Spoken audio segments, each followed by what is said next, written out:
Mekiras numitudagi hanagi amu hamu onkre. Thabak sattaba amuk hawi. Machagi matau aduda mamadusu masana ningamjaraktaba phawi. Karigi mana sukphatriba haiba wakhal asi masa mathanta pokjarai. Bimoti magi kade hiptuna lei mamitagi mapi sitarai lepa leita. Magi mapuroi bana matam amada haikibasingdu hojikta achumba ngakta oirami haina khalai. Wakal khana khana uiri tawduna tumdaki. Mairaba kalak penbagi minuk amaga loinana magi nupida hairai. Siza aina hanjina jin kayarak nuna phamda haikibado. Matamduda nangna aigi wado taakidaba natra. Hojikti aina haiba wado nang ningsinglaklabra. Nachanupana sumna tawkibase nang nasado hojikti ningamaktrabra. Nachana mauna seba tawduna nungaina leigadaba matamsida nang hojikti pelamlanine. Pangida ko nangse Nachana sunang bojiti thajabiraroine. Bimoti tumlambadagi mamit khangpang panglai masado humang anapi kangduna leirami. Bimoti masado ningamaktabana khamthenglei. Masado ningamdabagi mairi chakpa horaklei. Bimoti hiplambadagi hogatuna machanupagi rumda kakhalai. Thongdu lonbra haina haifit namduna yengbani lolamde. Bimoti thongdu hangdoktuna rumduda changlai. Mekiras ti leiramdrei akoibada haifit yengi. Mekiras balcony da thariba ligi sofa da phamduna mangduna leibadu ui. Bimoti machanupigi manakta changlai. Mekiras ti mangduna leibana kanala ihaiba ma khangde. Bimoti machanupa bu tapna kaurai. Bungo. Mekiras mi yamana kaurakpadu da yengthurai. Mama leptuna leirambaduda mamai onthoktuna amuk leikri. Bimoti machanupa da tanik lauba khonjelda. Isana pamlibado karino. Ima da hayo. Ima isagi apambado ima taurage. Mekiras mamagi waduda karemnaba minok ama noktuna machinakal ama haifet chingkhatuna noglai aduga hairai. Matam loiri matam henkre hojik. Imana phanaba singi bungo nupi machadugi manakta chalaga imana haijaruge. Mekiras phamlambadagi hagotli aduga mamada haifet yenglaga. Matam henkre adugi matam nate. Punsi se loina mag aning bakari ay pamdre karisu lairi basida lengdana khongpham chetna leiragi ahen bawai haibiraklano. Asi hairam laga Mekiras rumdudagi thokre. Bimoti kappa natana upai leite rumduda kaptuna minute manga muk lei. Rumdudagi thoklaklaga magi kada muk lai aduga table da leiriba phone da lauthokutuna call tawi. Hello Bema imaga thaba amta chatminarusi. Monica na Langlin hainaba chatpadi ay ngamoy ko. Langlin nati icha thosinagi mayumda chatlusi. Nangga su khangnabani na yarakani soidana. Imana sinjakiba thabakni. Imana phanaba silu. CMC su yawkhidaine. CMC ga nabani adum silu. Maraksida ay yawningdi. Asi haiduna call kakthaki. Bimoti upai leite masana sinjabani. Hojikti matomta tai. Phamduna leiba kanararoi haina khallabada. Haugatuna upudagi phiro lauthoklaga Pongdoga rumdagi thoklai. Aduga angang amaga chatminakri. Mana chatkibadu Mekiras na mathaktagi yengduna lehawi. Mekiras na nasana sinjabani. Nasana wajaw. Punsi se nangna manghanbani. Haurakpada aina haijaramlibado. Nangna yabiramlaba asumna waramloidabani. Wajaw nangdi nasana tawjabani. Somda thoisnado hanadagi khajikti phagatli. University kabadagi chatpa thinba loinamak mabungna tawi. Imungdu kharadi pharabani manitombagi sumachanupa ama phanglei tha 8 muk suri. Thoisnagi macha khara phagatpadu ubada imungdugi miyoi khudingma kharadi sapharabani. Khwaidagi wajabadi manamani. Manamana sangkhraba matamsi mana senaduna lakpani. Machanupina adumna honglakpaduda kharadi haraujai. Thoisna hanagi ingaw ngawjabidu oidre wa pakna ngangkhidre. Hanadawna mi punbadu tawkhidri ayamba matamda larik kamaruk oiduna lei. Garidu thoisnawagi geta khami. Bimoti garidu ngahak phamduna lei. Minute ani muk leiraga garidagi tapna kumtharai. Aduga geto hangdoktuna changlai. Mana laklibadu pung ama khara hentak tawi. Numit chap yungbagi yumdu ichiksi. Sumangda leptuna ngahak amuk lei. Tapna imung lomda onsinduna kaurai. Leima Leima Thoisna Hanjin kawi imungdo kanamata leitaba mali ꯀꯧꯕꯗ ꯇꯥꯃꯜꯂꯛꯇ꯭ꯔꯕꯗꯨꯗ ꯕꯤꯃꯣꯇꯤ ꯆꯠꯂꯒꯦ ꯍꯥꯏꯗꯨꯅ ꯃꯃꯥꯏ ꯑꯣꯟꯊꯣꯛꯇꯨꯅ ꯒꯦꯠꯂꯣꯝꯗ ꯆꯠꯄ ꯍꯧꯈ꯭ꯔꯦ꯫ ꯇꯨꯡꯗꯒꯤ ꯔꯣꯁꯤꯅ ꯀꯧꯔꯛꯏ, "ꯀꯅꯥ ꯑꯣꯏꯕꯤꯔꯕꯅꯣ?" ꯕꯤꯃꯣꯇꯤ ꯆꯠꯂꯝꯕꯗꯨ ꯂꯦꯞꯇꯨꯅ ꯃꯃꯥꯏ ꯑꯣꯟꯁꯤꯜꯂꯛꯏ꯫ ꯔꯣꯁꯤ ꯑꯣꯏꯔꯝꯕꯗꯨꯗ ꯅꯣꯛꯐꯦꯠ ꯇꯧꯏ꯫ ꯔꯣꯁꯤꯗꯤ ꯉꯛꯈ꯭ꯔꯦ꯫ ꯕꯤꯃꯣꯇꯤ ꯆꯪꯁꯤꯜꯂꯛꯇꯨꯅ ꯔꯣꯁꯤꯗ, "ꯑꯩꯅꯦ, ꯃꯦꯀꯤꯔꯥꯁꯀꯤ ꯃꯃꯥ." "ꯑꯧ ꯃꯥꯕꯣꯛ, ꯈꯪꯉꯦ꯫ ꯀꯩ ꯂꯩꯔꯦ?" "ꯏꯆꯦ, ꯍꯥꯟꯅ ꯍꯥꯏꯔꯒ ꯂꯥꯛꯇ꯭ꯔꯤ, ꯂꯩꯃꯕꯨ ꯂꯩꯈꯤꯕ꯭ꯔꯣ?" "ꯏꯗꯣꯝꯆꯥꯗꯣ ꯂꯩꯕꯅꯤ, ꯀꯧꯊꯣꯔꯛꯀꯦ, ꯏꯃꯨꯡꯗ ꯆꯪꯂꯒ ꯐꯝꯕꯤꯌꯨ." ꯑꯅꯤꯗꯨ ꯏꯃꯨꯡꯗ ꯆꯪꯂꯛꯏ꯫ ꯔꯣꯁꯤꯅ ꯕꯤꯃꯣꯇꯤꯕꯨ ꯐꯝꯍꯜꯂꯝꯃꯤ, ꯑꯗꯨꯒ ꯂꯩꯃꯒꯤ ꯀꯥꯗ ꯆꯪꯂꯛꯏ꯫ ꯍꯤꯞꯂꯤꯕ ꯂꯩꯃꯒꯤ ꯃꯅꯥꯛꯇ ꯔꯣꯁꯤ ꯆꯪꯂꯛꯇꯨꯅ ꯃꯁꯥ ꯍꯥꯏꯐꯦꯠ ꯅꯣꯝꯗꯨꯅ ꯀꯧꯏ, "ꯗꯣꯝꯆꯥ, ꯇꯥꯕ꯭ꯔꯣ? ꯗꯣꯝꯆꯥ." "ꯍꯥ, ꯀꯩꯗꯧꯔꯦ? ꯍꯥ, ꯀꯅꯥ ꯀꯩꯗꯧꯔꯒꯦ?" "ꯀꯩꯝ ꯇꯧꯗꯤꯌꯦ, ꯀꯩꯅꯣ ꯑꯗꯨꯛ ꯄꯥꯈꯠꯂꯤꯗꯨꯕꯣ? ꯇꯞꯊꯧꯑꯣ ꯗꯣꯝꯆꯥ." "ꯏꯁ, ꯇꯨꯝꯂꯨꯕꯁꯤꯗ ꯇꯧꯔꯤꯅꯤꯅꯦ꯫ ꯀꯩꯗꯧꯔꯒꯦ ꯕꯦꯝꯃ?" ꯃꯦꯀꯤꯔꯥꯁꯀꯤ ꯃꯃꯥꯗꯣ ꯂꯥꯛꯍꯧꯏ, ꯏꯗꯣꯝꯆꯥ ꯎꯅꯅꯤꯡꯉꯤ ꯍꯥꯏꯅ ꯍꯥꯏꯍꯧꯏ."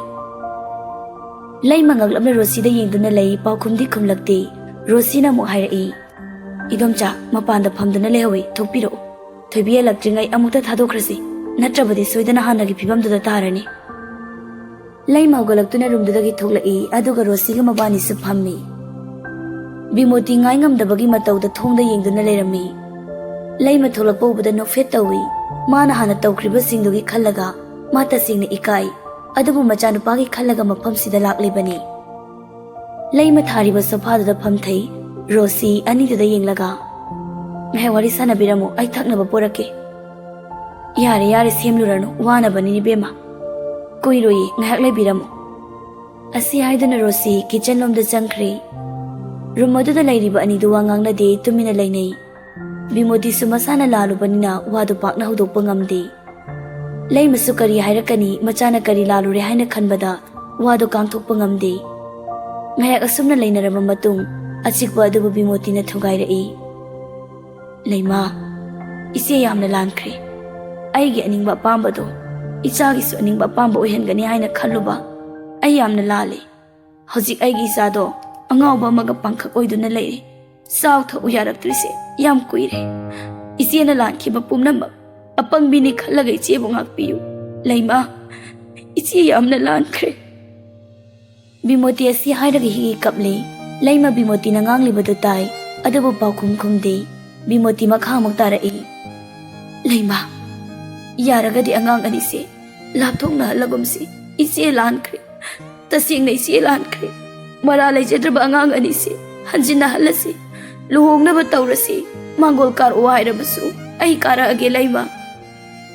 "ꯏꯆꯦ, ꯍꯧꯈ꯭ꯔꯗꯤ ꯍꯧꯈ꯭ꯔꯦꯗ, ꯋꯥꯔꯤꯁꯤ ꯁꯥꯡꯗꯅꯔꯣꯏꯁꯤ, ꯁ꯭ꯋꯥꯏꯗ ꯂꯣꯏꯁꯤꯟꯅꯔꯁꯤ." "ꯂꯩꯃ, ꯅꯪ ꯑꯗꯨꯝꯅ ꯍꯥꯏꯒꯅꯨ. ꯑꯩꯒꯤ ꯏꯆꯥꯗꯣ ꯏꯕꯦꯝꯃꯕꯨ ꯌꯥꯝꯅ ꯅꯨꯡꯁꯤ ꯈꯟꯖꯩ ꯍꯥꯏꯕ ꯑꯩ ꯈꯪꯏ." ꯂꯩꯃ ꯅꯣꯛꯐꯦꯠ ꯇꯧꯅ, "ꯏꯆꯦꯒ ꯑꯩꯈꯣꯏꯒꯗꯤ ꯊꯥꯛ ꯌꯥꯝꯅ ꯈꯦꯠꯅꯩꯗ. ꯏꯆꯦ ꯍꯣꯏꯒ ꯉꯥꯏꯁꯦꯟ ꯑꯣꯏꯕꯗꯤ ꯆꯥꯅꯔꯣꯏ, ꯃꯤꯅ ꯅꯣꯛꯅꯅꯤ꯫ ꯏꯆꯦ ꯍꯣꯏꯒꯤꯗꯤ ꯃꯇꯤꯛ ꯆꯥꯕꯤ ꯅꯃꯧ ꯅꯨꯄꯤ ꯑꯃ ꯊꯤꯕꯤꯌꯨ꯫ ꯑꯩꯒꯤ ꯏꯆꯥꯗꯤ ꯃꯇꯤꯛ ꯆꯥꯗꯦ, ꯏꯆꯦ ꯍꯣꯏꯒꯤ ꯌꯨꯝꯗ ꯃꯧ ꯑꯣꯏꯕꯗ." ꯕꯤꯃꯣꯇꯤ ꯂꯩꯃꯅ ꯑꯗꯨꯝꯅ ꯍꯥꯏꯔꯛꯄꯗꯨꯗ ꯏꯀꯥꯏꯕ ꯐꯥꯎꯏ꯫ ꯃꯇꯝ ꯑꯃꯗ ꯃꯥꯅ ꯈꯦꯠꯅꯕ ꯍꯥꯏꯕ ꯋꯥꯍꯩ ꯑꯗꯨ ꯄꯤꯈꯤꯕꯅ ꯉꯁꯤꯗꯤ ꯈꯦꯠꯅꯕ ꯋꯥꯍꯩꯗꯨꯅ ꯄꯜꯂꯣꯏꯅ ꯉꯥꯛꯇꯨꯅ ꯂꯩꯈ꯭ꯔꯦ꯫ ꯕꯤꯃꯣꯇꯤ ꯏꯀꯥꯏꯕꯅ ꯂꯣꯏꯔꯕꯅꯤ, ꯑꯗꯨꯕꯨ ꯌꯥꯅꯕ ꯃꯥ ꯀꯟꯅ ꯍꯥꯏꯖꯩ, "ꯂꯩꯃ, ꯏꯆꯦꯅ ꯉꯥꯏꯍꯥꯛꯀꯤ ꯋꯥꯈꯜ ꯈꯜꯂꯨꯕꯒꯤꯅꯤ꯫ ꯏꯆꯦ ꯂꯥꯟꯈ꯭ꯔꯦ, ꯑꯩꯅ ꯂꯥꯟꯕ ꯉꯥꯛꯇꯅꯤ꯫ ꯑꯔꯥꯟꯕ ꯑꯩꯉꯣꯟꯗ ꯄꯤꯅꯤꯡꯕꯗꯗꯤ ꯄꯤꯌꯨ, ꯑꯗꯨꯕꯨ ꯌꯥꯔꯕꯗꯤ ꯑꯉꯥꯡ ꯑꯅꯤꯁꯤꯗꯤ ꯀꯥꯏꯅꯍꯟꯒꯨꯝꯁꯤꯅꯦ ꯂꯩꯃ, ꯏꯆꯦꯅ ꯈꯣꯡ ꯀꯣꯜꯂꯒ ꯍꯥꯏꯖꯒꯦ." ꯑꯁꯤ ꯍꯥꯏꯔꯒ ꯐꯝꯂꯝꯕꯗꯒꯤ ꯍꯧꯒꯠꯇꯨꯅ ꯂꯩꯃꯒꯤ ꯃꯈꯣꯡ ꯀꯣꯟꯗꯨꯅ ꯍꯤ ꯀꯞꯄꯤ꯫ ꯂꯩꯃ ꯐꯝꯂꯝꯕꯗꯒꯤ ꯈꯪꯄ꯭ꯔꯦꯛ ꯈꯪꯅ ꯍꯧꯒꯠꯂꯤ, ꯑꯗꯨꯒ ꯕꯤꯃꯣꯇꯤꯕꯨ ꯏꯟꯊꯣꯛꯅꯕ ꯍꯣꯠꯅꯩ꯫ "ꯏꯆꯦ, ꯑꯗꯨꯝꯅ ꯇꯧꯕꯤꯅꯨ, ꯅꯨꯡꯉꯥꯏꯇꯦ. ꯃꯤꯅ ꯌꯦꯡꯕꯗ ꯐꯖꯗꯦ. ꯍꯧꯒꯠꯄꯤꯌꯨ ꯏꯆꯦ."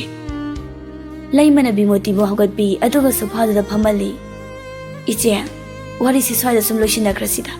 ꯑꯩ ꯁꯥꯡꯗꯣꯛꯍꯟꯕ ꯄꯥꯝꯗꯦ꯫ ꯏꯆꯥꯒꯤ ꯄꯨꯟꯁꯤ, ꯑꯅꯧꯕ ꯄꯨꯟꯁꯤ ꯑꯃ ꯍꯣꯡꯂꯛꯄꯗ ꯉꯥꯏꯔꯤꯕꯅꯤ꯫ ꯍꯧꯈ꯭ꯔꯕ ꯄꯨꯟꯁꯤꯗꯣ ꯑꯩ ꯑꯃꯨꯛ ꯍꯟꯅ ꯍꯟꯖꯤꯜꯍꯟꯅꯤꯡꯗꯦ, ꯏꯆꯥꯗ ꯅꯤꯡꯁꯤꯡꯍꯟꯅꯤꯡꯗ꯭ꯔꯦ꯫ ꯏꯆꯦ, ꯅꯅꯥꯎꯕꯨ ꯋꯥꯔꯧꯕꯤꯅꯨ." "ꯂꯩꯃ, ꯑꯩꯗꯤ ꯑꯉꯥꯡ ꯑꯅꯤꯒꯤ ꯃꯔꯛꯇ ꯑꯌꯦꯠꯄ ꯊꯝꯅꯤꯡꯈꯤꯗꯦ. ꯃꯁꯥ ꯃꯁꯥꯒꯤ ꯑꯄꯥꯝꯕ ꯇꯧꯖꯁꯅꯨ ꯍꯥꯏꯅ ꯈꯟꯈꯤꯕꯅꯤ꯫ ꯑꯗꯨꯕꯨ ꯏꯆꯦꯒꯤ ꯊꯧꯔꯕ ꯋꯥꯍꯩ ꯀꯌꯥ ꯑꯗꯨꯅ ꯏꯃꯨꯡꯁꯤꯕꯨ ꯍꯟꯖꯤꯟ ꯍꯟꯖꯤꯟ ꯏꯀꯥꯏꯕ ꯄꯤꯕꯤꯕꯅꯤ꯫ ꯑꯗꯨꯅ ꯑꯩ ꯋꯥꯐꯝꯁꯤ ꯌꯥꯕ ꯉꯝꯂꯣꯏ." ꯕꯤꯃꯣꯇꯤ ꯈꯨꯝꯗꯦ, ꯇꯨꯃꯤꯟ ꯇꯥꯗꯨꯅ ꯂꯩ꯫ ꯂꯩꯃ ꯃꯈꯥ ꯑꯃꯨꯛ ꯇꯥꯔꯛꯏ, "ꯏꯆꯦ, ꯋꯥꯔꯧꯕꯤꯕ ꯌꯥꯗꯦ. ꯏꯆꯥ ꯅꯨꯄꯤꯗ ꯏꯆꯦ ꯂꯥꯛꯑꯦ ꯍꯥꯏꯕꯁꯦ ꯈꯪꯍꯟꯅꯤꯡꯗꯦ꯫ Icha laklabadi amuk ana hawkhibasingdo ningsinglakpa yai madu ai pamde aduna icha halakdringai sida iche hanbihawro Bimoti ikaibana mamaidu thampham leite tanbagi wangangduda Bimoti tapna hawgatuna chatke tawi ngasai makai thongjin mayada leptuna leiramba rosi hobi hobi changlai mabo cha si thakpiyo kharadi kuikre angang ningai tosilaktana mahaw yengise yareda ai thaklaroge ai salage laimada yengduna laima iche chale hoi thindoklaroi asi hairamlaga imung jangkhre Bimoti yumdagi tholaaga gari tongduna chatli Rosi laimagi manakta thuna lai idomcha wafamse kanamtada libiruranu ko tamona tarabadi soidana sawani aduna tumina thamkhrasi laima hoi haibagi mawongda makokta nomlai Bimoti na tawkhribagi matung ina laima su pendaba hemanbana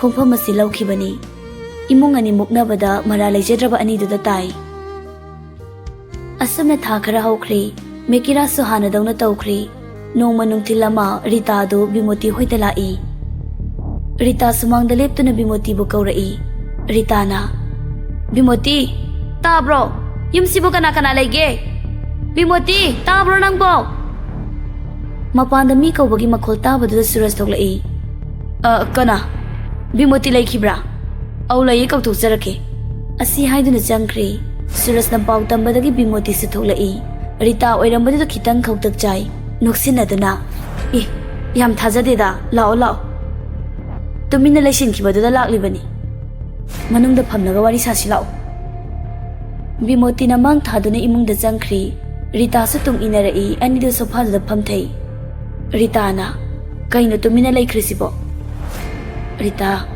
wasi ai haidok pangamdabagini Rita chingnarap tawba mitiyeng ama yengduna karibuno sumdawbani aigi ichado luhongba ngamlaroina haidorayne maga khakna wado haiba loiba nangde Rita na wado tap ogduna kari adugu shitaba hanadagi luhongnaba hainadana leire aduga hojikna ngamloidi kaino usitriru nangi sibo taptha khone Rita nangbo hoi aisu isagi wa tadana decision laurubaki lahanbani adugu ichana nachanupido pamdiye hera nachanupado masang mataw kayam phajage hairisibo kayam phajage ba sia isa pamde kaina nachanupadagi hena phaba nupada mada manina la ise khangabra is khangnidana aingondaga usitaba saradana sidagi Rita kanano khangan bataridana Rita sauna phiji do hairamlaga chatkhre Bimoti chatkhriba Rita da yengduna lehawi makok sabagi makokta makhutto haptuna tapna leimai da phamthai Suraj thongjinda wari tarambadu Bimoti na adumna tawkhibadu pakhatna chensili shomda Mekiras magi office room da phal yengduna leiribani magi kagi thong hangdoktuna nupi ama changlai tungda su security nupa ama su tanarai langlen saurangna na Mekiras ki manak changlaktuna wahawdok amata yawdana Mekiras ki mamai da khupakna thai Mekiras tingak yengduna lei langlen sauna Mekiras da yengduna namana sana ise kaini na uge ha usittabani na khoigido lohongbagi matam lepnaramdai sida aibu pamde kaidi kaino aige sasi kari mata yengdrabaro Mekiras phamlambadagi hawgalai langlendagi haife chathoktuna lei security da yengduna chatkhraibagi ingit tawrai security su ingit to khangbagi thokri langlen makha tarai nangu manupadi ka shunate nangonda hedba phaba mayam lei nangdi ka shunate khangabra adubu nangni imungi jermang halabani na ai nangonda namdana lainiye ai ngasi yumda halloi Mekiras monga da tapna hairai langlen da su yengde makha da yengduna aingonda gi henba leiradi hai adu aingonda laini kati kai hainu dubo tanjai de amna hey langlen manakta sangsilai Mekiras na langlen gi marai bakta makhutna pairamba penduna haifet inthoi janglakano haibagi mawongni aina de janglakano imungi jak sohanbagi aide nangonda namdana lainiye asi hairamlaga thariba sofa room da jangsinduna phamkhre Mekiras langlen dai fit yenglamlaga room dudagi thokre staff sing do mai mangoda tingak yengduna lei Mekiras mayamduna thairamlaga phone metlaga thoklai aduga contact ta changduna Boris ta call tawi Boris Mekiras na thajaduna call tawrakpudu me hangakna yengduna lei pai gi haina tawbada miss call takhre call do mohanjina tawrai Boris na hatopiyo airo call tawrai se nangi pakta bawada ta ga haina ai call tawrakpa nate nang nupi se ai nak ta lai lo lo yam haina dre ai kai nang na phai ro ai naw sek maru man nupi se ai ke to bai pha dui ba salom ta sa thu na lo lo minute 10 gi manung da natradi mayum da thin khrani kol do kak thali boris ngak na ngai hak lai adu bu thin tha ba taw da na gari thaudorak tu na ma gi khongbroi kharaga la I mekiras ki office da mekiras office ma mangda gar anda chat tu na leirami boris lak bu bada mekiras lam ba do lep tu na lai nang se phagi tawrira ai nu piti kadai na sak tu da ai na phagi tawning bagi mut ka laiti ai ka da lew bani chalo senga ba mekiras phaina mami tu yeng la I boris mit yeng du manung da phatpa changkhre ngayak leiraga boris na langlen bu ching du na puthura I aduga gari da hapchin khre chatlam dai da boris na itha thaja da mekiras ki manak changlak tu na kola I aduga haira I ita thank you ngasi da gi bani sauna ragum se ai gi mateng am pangbi bagi amuk shu thank you ai chalage acha polai bige ko na asi hairaga gari ka khatuna chatkhre mekiras tapna solawi sak ani se yam bazanari nakanda lairiba security don sinduna haira I ai gi ka gi sofa do anau basilo table su masak khangda banu pina phamla ba pot thamganu ai di supna tangi magini sanagi kana amata gi oiba yaroi nungsiba pithokpadi lairadana nupi amatan isada sokaloi aina yaba piroi sakki ba wasakni ngaktuna laini punsi chupa